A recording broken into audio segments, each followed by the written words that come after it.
Olá, tudo bem? Tudo bem. É, Esse vídeo ele vai ser sobre o que devemos nos preocupar. Devemos nos preocupar em ser salvos? Quando a gente fala em salvação, as pessoas parecem que estão imbuídas disso, né? Ou seja, não, eu vou seguir nosso Senhor Jesus Cristo, vou seguir a Deus, vou à igreja, vou ver a minha salvação. Na verdade, ela não está tão errada não, né? Porque as pessoas querem ser salvas, né? Sabem que a situação está ruim, sabem que existe uma expectativa da mudança da governança mundial. E o interessante dessa expectativa é que no Evangelho de Lucas, quando Jesus Cristo estava para aparecer, o Messias estava para aparecer, o povo também vivia numa expectativa, segundo o Evangelho de Lucas, da contagem dos anos da presença do Messias. Então hoje, de uma maneira intrigante e extraordinária, a humanidade cristã também está numa expectativa do retorno do Filho de Deus. Agora, como Filho de Deus, não como homem terreno como veio da primeira vez. Ele vem com todos os seus títulos, tá? Filho de Deus, Deus poderoso, príncipe, rei dos reis, governante supremo de todo o universo, Jesus Cristo. Depois de Yahvé, a pessoa mais poderosa do universo. Fantástico.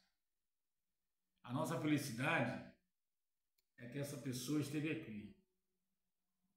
Então ele sabe muito bem o que é tristeza, o que é dificuldade, o que é a vontade do ser humano querer fazer a coisa certa e de repente não conseguir, mas insistir em fazer. O significado de acreditar, o significado da fé, uma coisa que Jesus Cristo martelou muito aqui na Terra, sobre ter fé. Ele percebia que a fé era uma coisa nova para o ser humano. Acreditar, você ter fé mesmo, você ter fé, como se a coisa já estivesse acontecendo.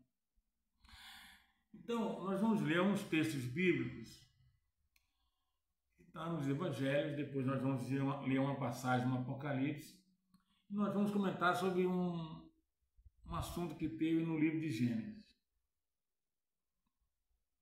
Vamos agradecer a Deus pela leitura da sua santa palavra.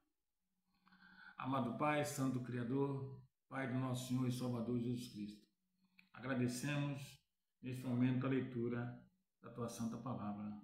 Amém. Pois bem, preste atenção. Nos evangelhos, os 4 evangelhos do Novo Testamento, Jesus Cristo fala muito em parábolas, né? Em parábolas bem fáceis de se entender e parábolas que só alguns poderiam entender, para facilitar a comunicação com as pessoas da época. Mas, além das parábolas, Jesus Cristo usou frases de efeito. Ele utilizou frases de efeito e nós temos que levar em consideração o seguinte: quem estava falando ali é Deus. Deus Filho, que é a revelação do Deus Pai. Deus estava se revelando ali em Jesus Cristo. Então nós temos que pegar tudo isso e potencializar. Então ele falava em parábolas e depois ele dava umas frases de efeito, umas frases para que nós hoje, os cristãos, durante todos esses séculos, entendessem bem o significado delas. Mas antes, eu gostaria de falar com você sobre uma passagem do livro de Gênesis.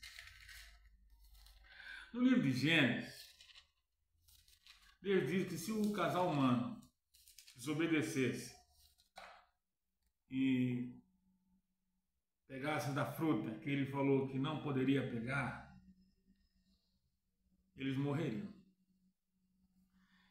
A frase é: no dia em que dela comerdes, positivamente morrerás.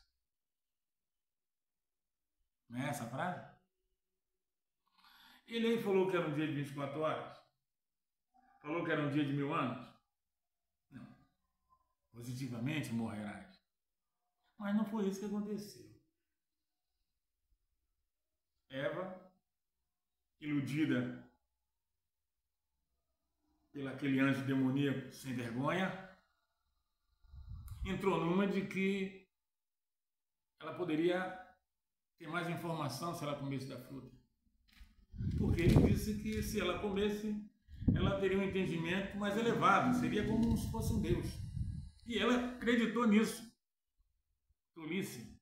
Aonde nós vamos ter conhecimento igual a Deus? Aonde? Mesmo que o casal humano permanecesse perfeito, todo o entendimento sobre o que é maldade e bondade, com o tempo, viria à tona, sem precisar entrar naquela situação ali. Mas como era uma ordem de não, no outro estudo eu falei sobre o livre-arbítrio. O livre-arbítrio é, você tem escolha. Mas olha, disso você não pode pegar. Então o livre-arbítrio, ele está limitado, tem uma regra que ele não pode ultrapassar. Você não pode fazer isso. Se você fizer, você vai arcar com as suas consequências. Então, foi as consequências. Eles tinham o livre-arbítrio, fizeram a escolha, foram lá e pegaram da fruta, né? Mas o interessante aí é que, não sei se os irmãos que já leram essa passagem, diz que depois que eles comeram a fruta, Deus veio falar com eles no jardim. Já passou por sua cabeça por que Deus veio falar com eles no jardim? Bem, no meu entendimento, respeitando o entendimento de todos, quem veio falar com Adão e Eva foi a pessoa que nós conhecemos aqui na Terra como Jesus. O nome dele nos céus eu não sei, mas foi ele que veio falar. E o interessante é que ele chegou no jardim chamando Adão, já sabendo de tudo. Ele já sabia de tudo, o pai dele sabia de tudo, os anjos celestiais sabiam de tudo, o querubim demoníaco também estava retido, porque falou besteira, entrou numa de querer afrontar, e ele estava numa situação delicada também. Aí, Adão, onde estás? Por que Jesus Cristo veio falar com o casal humano? Como nós sabemos, Jesus Cristo, ele é co-participante na criação de todas as coisas. Ele e o pai dele juntos, criando o universo criativo. E Yahvé não aceita afronta. Yahvé não aceita afronta. Vocês lembram aquela passagem que Jesus Cristo falou? Que nós podemos pecar contra ele, pecar contra os anjos, mas não devemos blasfemar contra o Espírito Santo. Lembra dessa passagem? Pois foi exatamente aquilo que aconteceu no Jardim do Éden. O ataque foi direto a Yahvé, o pai dele. Então a situação ficou difícil. Ficou difícil. Positivamente morrerás. Só que era uma cena em que milhões e milhões e milhões de criaturas espirituais estavam observando. Principados estavam observando aquela situação toda. E as acusações levantadas contra Deus, contra o Pai do nosso Senhor. Então, uma coisa tem que ser feita. Jesus Cristo, ele diz que o Pai, tudo que faz, fala com ele, tudo que ele faz, ele fala com o Pai. Tudo é feito, os dois estão sempre em comunhão. Não é isso? Jesus Cristo fala isso na Bíblia Sagrada. Tudo que faço, faço com meu Pai, determina que eu faça. Tudo que falo, falo com meu Pai, determina que eu fale. Não é isso que ele fala? Então, quando Jesus Cristo foi conversar com Adão e Eva, essa conversa tinha acontecido. Essa conversa tinha acontecido. E quando ele chegou, já chegou com a sentença. E nós só viemos saber que um dia por 1000 anos, lá em Pedro, não sabeis que 1000 anos é como um dia para o Senhor? Vamos saber lá em Pedro. Entendeu? Porque por Satanás, por aquele anjo maldito, a raça humana teria se extinta ali agora. A mulher comeu, levou para o marido dela. O marido dela comeu, seria mortos. Caía, puf, morreu, acabou. Não, por quê? Disse para ele não comer, ele comeu, morreu subitamente, como eu falei. Subitamente morreu. Mas, apesar de Deus não ter que provar nada a ninguém, ele não precisa provar nada a ninguém. As declarações, mentiroso, egoísta, ditador, e por aí afora, desonesto, injusto, tudo está ali naquela pequena conversa. Tinha que ter uma resposta à altura. Por isso, o julgamento dessa criatura demoníaca é diferenciado do nosso. A ele não foi imposto. Não podes fazer isso. Nós foi imposto. Você não pode fazer isso. Então ele vai pagar pela língua dele. A falsidade que ele fez, as mentiras que ele soltou. Ele e todos os outros que desobedeceram a sua posição e vieram se envolver com a raça humana. Todos. Eu estou contando isso para vocês verem Jesus Cristo. A posição de Jesus Cristo. Hoje, Jesus Cristo, ele disse, quando ele estava ascendendo ao céu, foi-me dada toda a autoridade, no céu, na terra, debaixo da terra, onde for. Outra coisa também, os evangelhos mostram, vejo meu Senhor, a destra do Criador, a destra do Pai, a destra de Deus, a posição de Jesus Cristo. Ninguém chega ali.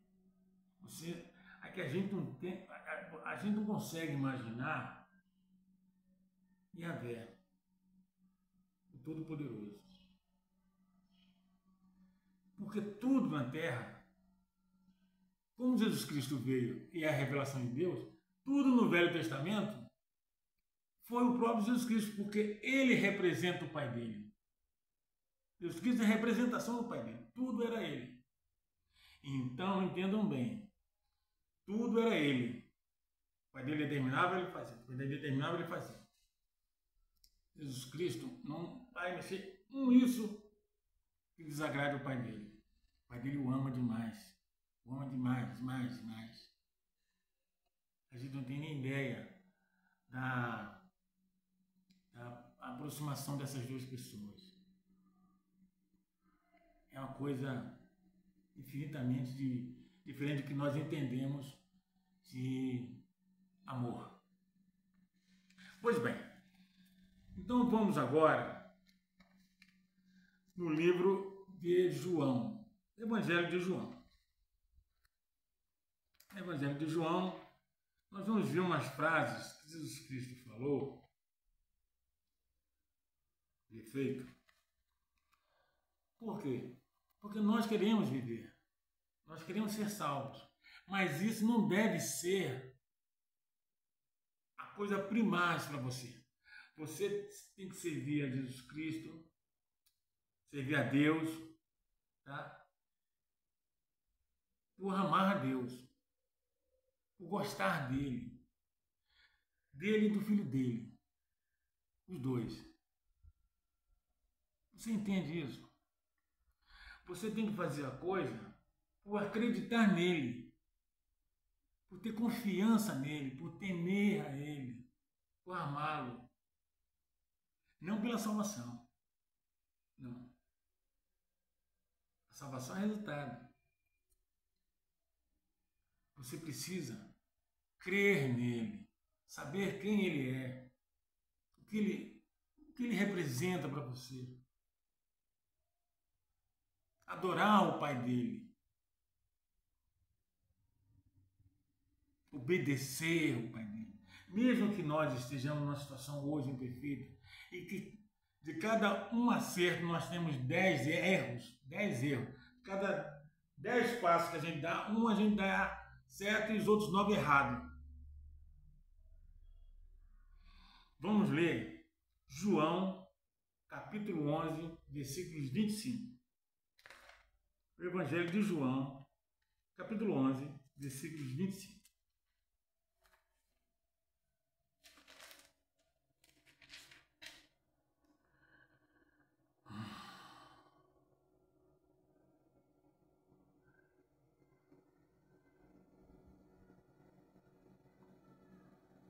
A situação ali envolvia a morte de Lázaro. Tá? Jesus Cristo, ele protelou aí, talvez o Espírito, para provar mais o poder dele e de quem ele era, protelou ali e ele chegou lá no 4º dia. E Lázaro já estava morto há 4 dias. Mas ele fala uma frase para Marta. Fala uma frase para Marta. Presta bem atenção nas frases que eu vou falar para você. Porque isso dá a você uma outra visão do que é salvação. Você tem que fazer tudo para agradar a Deus, você tem que amar a Deus, você tem que pregar os evangelhos, você tem que falar com as pessoas tudo que você acredita, declarar as boas novas do reino de Deus. Mas veja bem o que Jesus Cristo fala.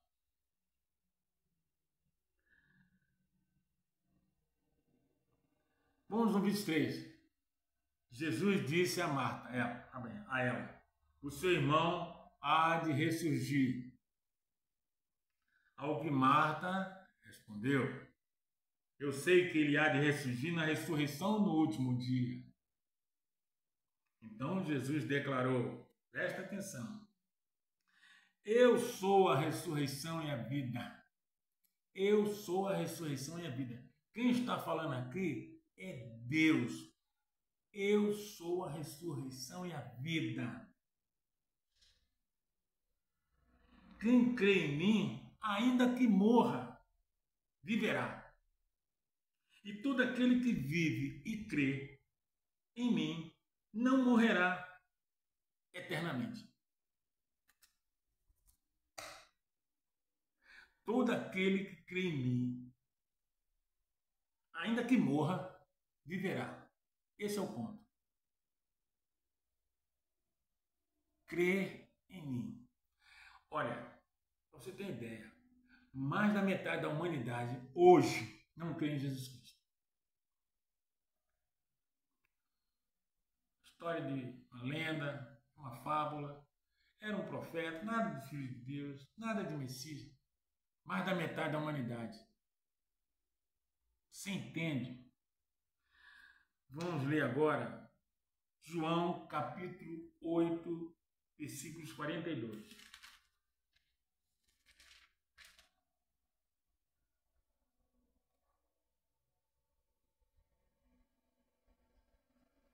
8:42.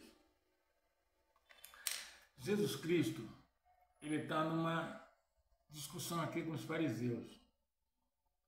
Então, ele dá a posição dele sobre toda a situação. Presta bem atenção. Ele agora dá a posição dele sobre tudo que está acontecendo. E o que ele está fazendo ali. Essa frase que Jesus Cristo dá é muito forte. É muito forte.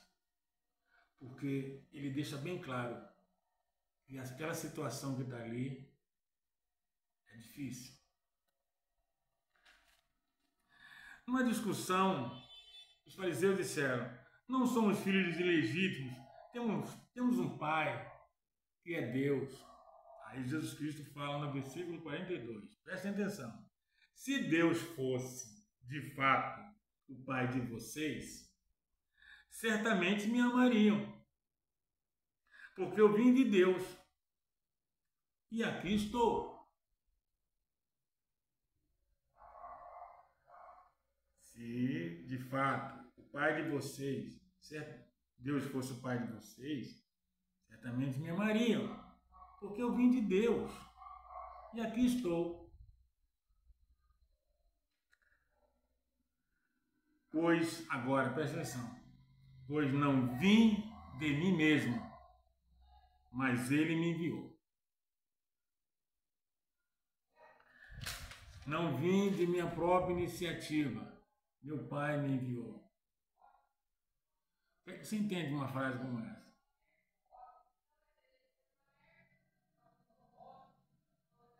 Ele me enviou para resolver essa situação aqui com vocês, para resolver a soberania dele. A soberania de Deus foi posta em xeque lá no Jardim do Éden, para resgatar a humanidade da morte, tá? E reivindicar Deus como soberano supremo de toda a criação. Precisava? Para nós talvez não, porque Deus é todo-poderoso, poderia ter zerado tudo e começado de novo. Mas não é assim que funciona. Deus é amor, Deus é sabedoria, inteligência pura. Tudo se resolve. Só dê tempo ao tempo. Vamos ler agora João, capítulo 14, versículos 13 e 14. João 14, versículos 13 e 14. Jesus Cristo daqui ele deixa bem claro a relação dele com o pai dele. Dele com o pai dele. João, capítulo 14, versículos 13 e 14. Vamos começar do 12. Em verdade lhes digo que aquele que crê em mim fará também as obras que eu faço. E outras maiores fará, porque eu vou para junto do Pai. Ele está dizendo que ele vai voltar para os reinos celestiais. Posição dele. Mas deixará essa situação. Quem crer nele terá poderes extraordinários. Até obras maiores fariam. Agora, para isso, gente, para uma pessoa chegar e ter esse poder que vem direto do Espírito Santo de Deus, tem que ter uma fé inabalável. Inabalável. É uma coisa extraordinária.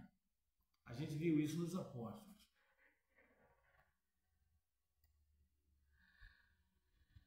Vamos agora ao 13.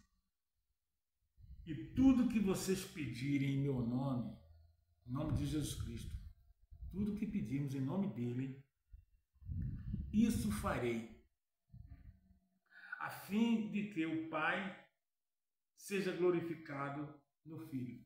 Então, se você pedir alguma coisa no nome de Jesus Cristo, você será atendido. Mas, olha, é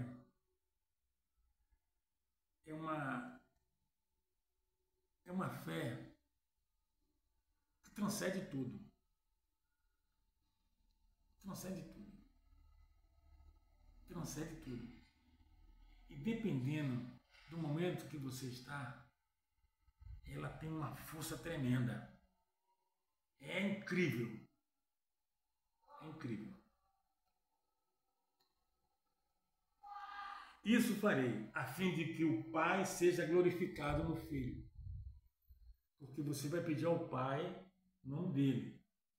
Então, você glorifica o Pai pelo Filho.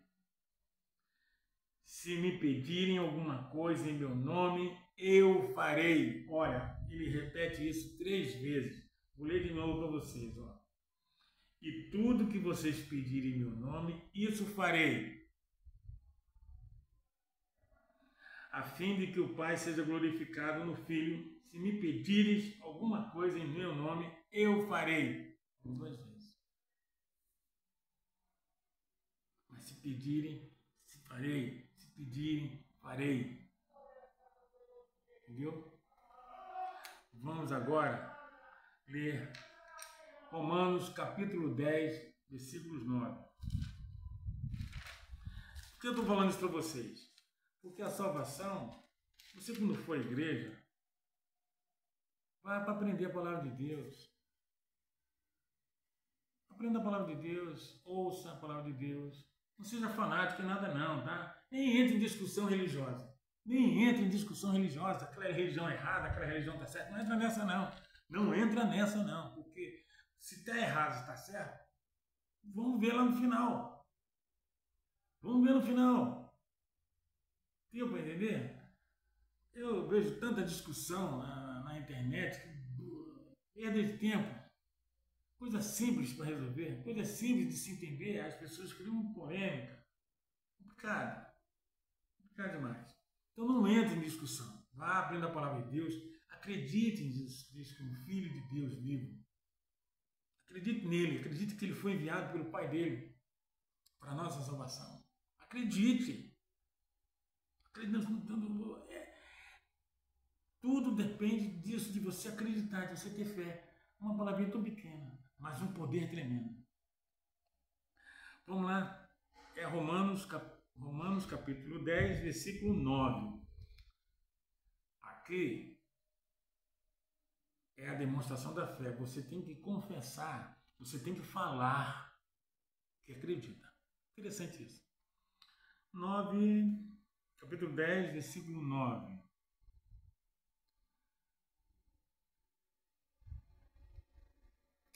Vamos ler o 8 também. Porém, o que se diz?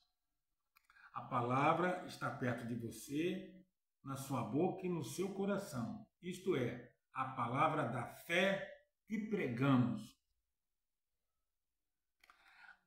A palavra da fé que pregamos. Agora o 9. Se com sua boca, não é aqui só pensamento, você tem que falar.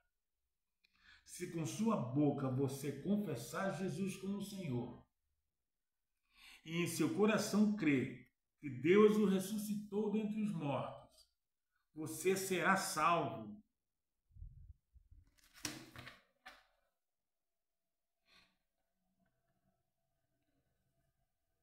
Você consegue fazer isso? Mas primeiro, deixa eu ler aqui de novo o 9. A palavra da fé que pregamos. Quando você falar o que está no versículo 10, você tem que falar com uma palavra da fé. Não é falar por falar. Você tem que isso vir de dentro de você. Você tem que vir de dentro de você que Jesus Cristo é o Filho de Deus, que Deus o ressuscitou dentre os mortos. Você será salvo. Você tem que ter fé nisso. Olha, gente, quando a gente fala assim, a gente diz assim, mas eu falo isso, eu acredito. Eu acredito. Eu sei que você acredita. Eu sei que você tem fé. Mas às vezes A salvação está na declaração. Entende agora quando eu falo para você que Jesus Cristo passou umas frases de efeito? A salvação está na declaração. A pessoa que faz essa declaração que Paulo está falando vai estar na grande multidão. Escute o que eu estou dizendo. A pessoa que fizer essa declaração aqui que Paulo está falando, vindo do coração e da mente, com fé, vai estar na grande multidão. Acredite nisso. A pessoa que... vou ler de novo. Versículo 9. Se com a sua boca você confessar Jesus como Senhor, e em seu coração crer que Deus o ressuscitou dentre os mortos, você será salvo. Independente de tudo que você já leu, independente de tudo que você aprendeu, independente de tudo que te disseram, que você ouviu, que você viu no vídeo, mas se você fizer isso com a palavra da fé, você vai estar na grande multidão. Acredite nisso. Vamos ler 1 Coríntios, capítulo 9, versículos 16 a 27. Isso que tem a ver comigo, tá? Porque eu, quando decidi fazer esses vídeos, eu não decidi por minha própria iniciativa. Alguma coisa me empurrou para fazer isso. E vou fazer. Quem ouviu, ouviu. Quem não ouviu, não ouviu. Paciência. Coríntios 9, do 16 ao 27.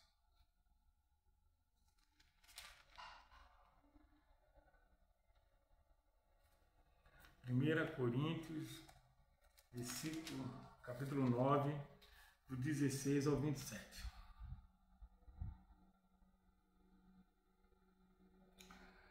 Vamos ler. Se anuncio o Evangelho, não tenho que me glorificar, ou não tenho que me gloriar, pois sobre mim pesa essa obrigação. Se anuncio o Evangelho, não tenho que me gloriar, pois sobre mim pesa essa obrigação. Porque ai de mim se não pregar o Evangelho. Se o faço de livre vontade, tenho recompensa. Mas se o faço por obrigação, é porque uma responsabilidade me foi confiada. Nesse caso, qual é a minha recompensa? É que, anunciando o Evangelho, eu o apresente de graça, para não me valer do dinheiro que ele me dá. Se eu falo o Evangelho, se eu falo as boas novas, se eu leio a palavra de Deus para você, eu faço isso de graça. Não estou buscando dinheiro. Não se deve fazer isso por dinheiro. Não importa. Não importa qual é a denominação religiosa, qual é o raio da igreja que seja. A palavra de Deus não pode ser vendida.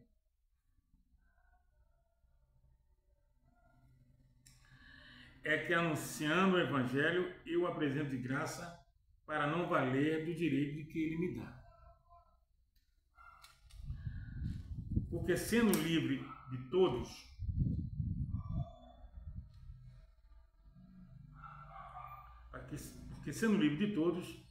fiz-me escravo de todos, a fim de ganhar o maior número possível.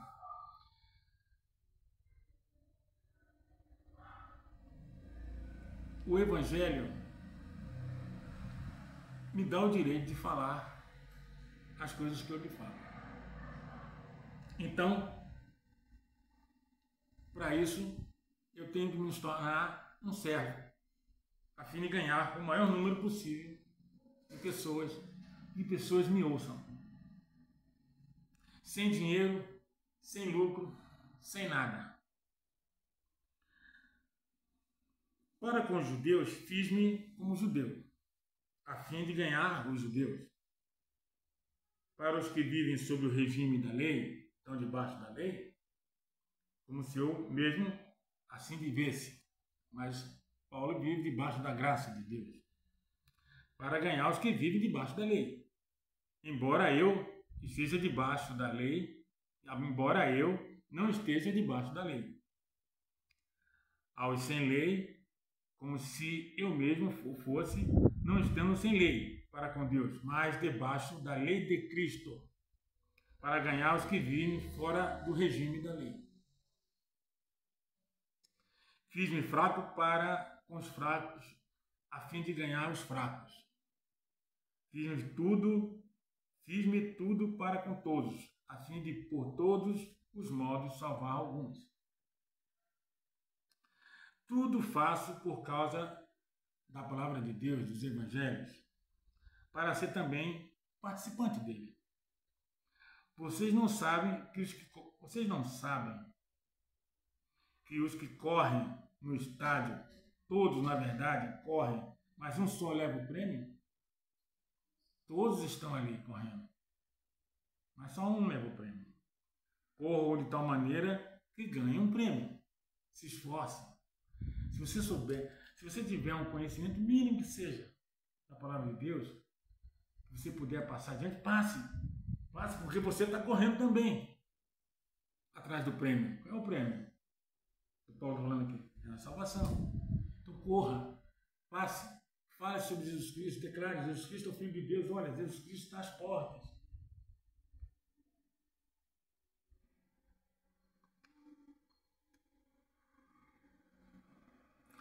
Todo atleta em tudo se domina. Aqueles para alcançar uma coroa corruptível. Nós, porém, a incorruptível.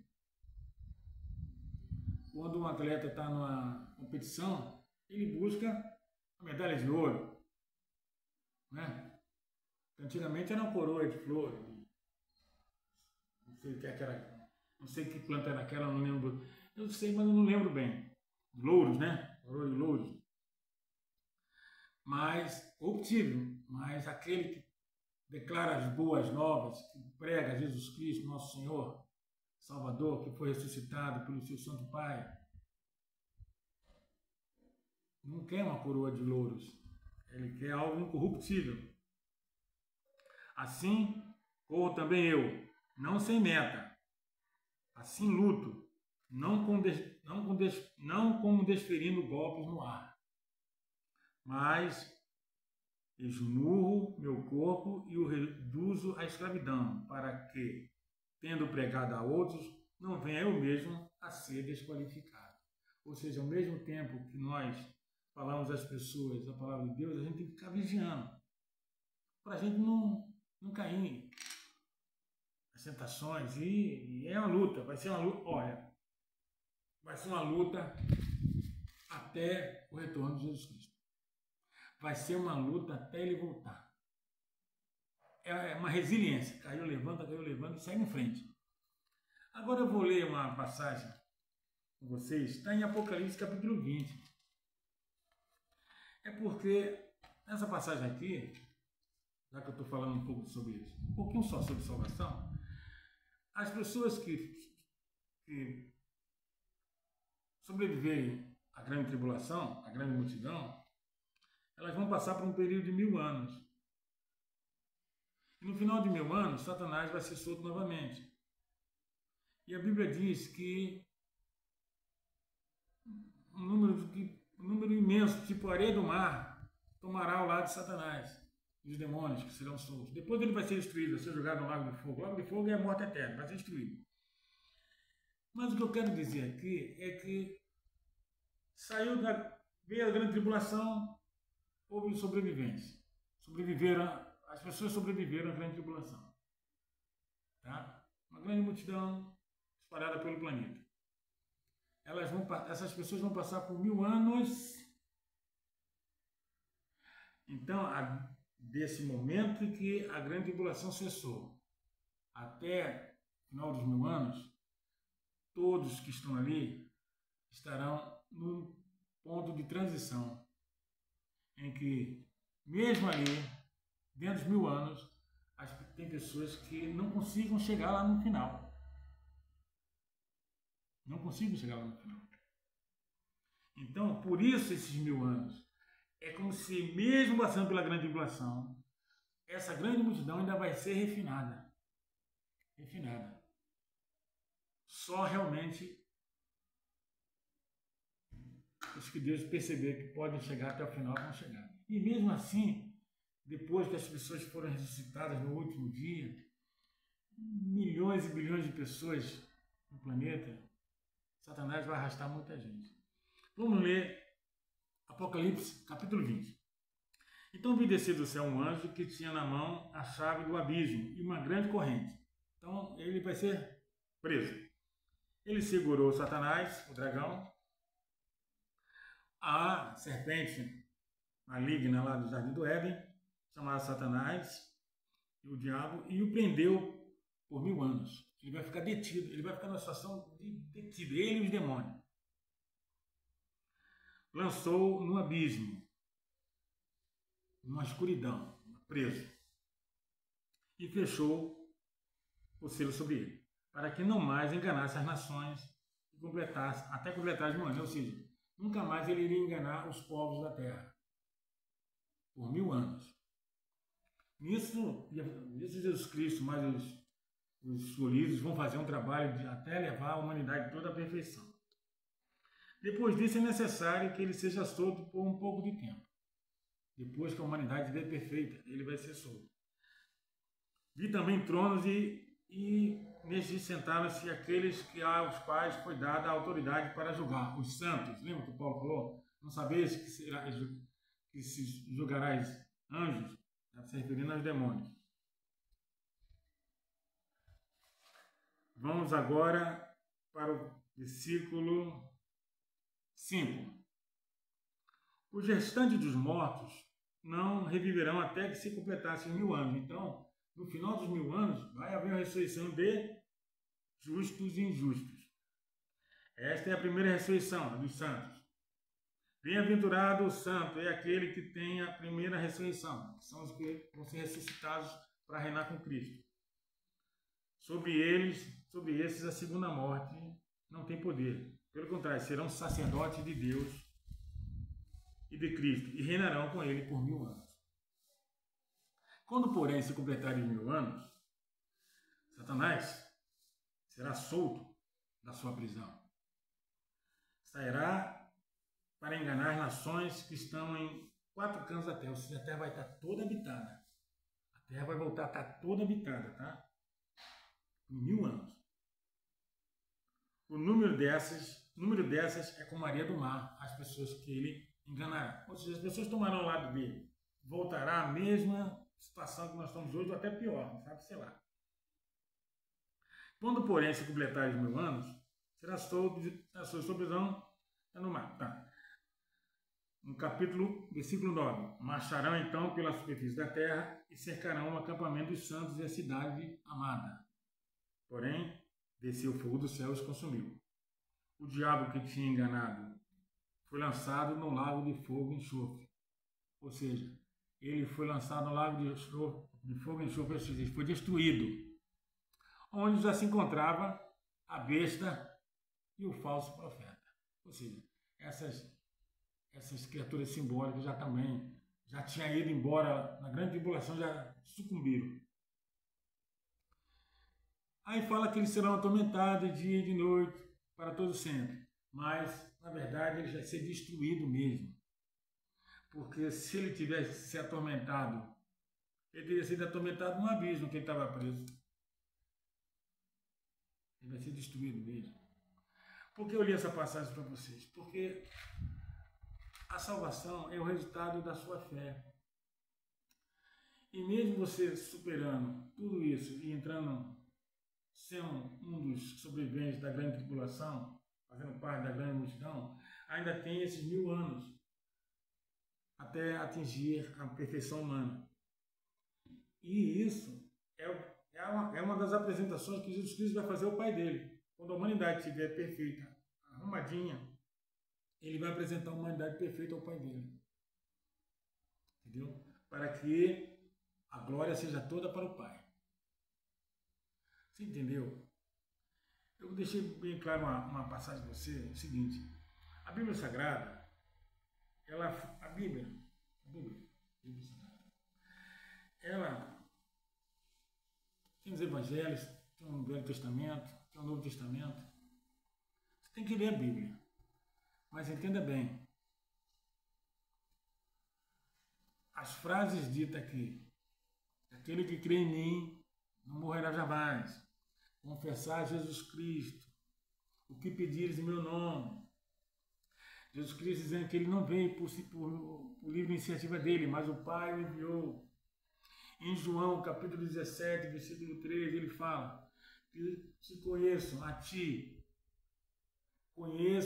ti, o único Deus verdadeiro, e aquele a quem enviaste, Jesus Cristo. Isso é importante. Gente, são coisas pequenas. Vou dar um exemplo para você. Olha o pedido simples que Deus fez no primeiro casal humano. Vocês podem comer de qualquer fruta dessa que tem no jardim. É uma pancadaria de fruta que você não tem nem ideia. Mas dessa aqui você não pode. Foi um pedido simples, não foi? Simplório.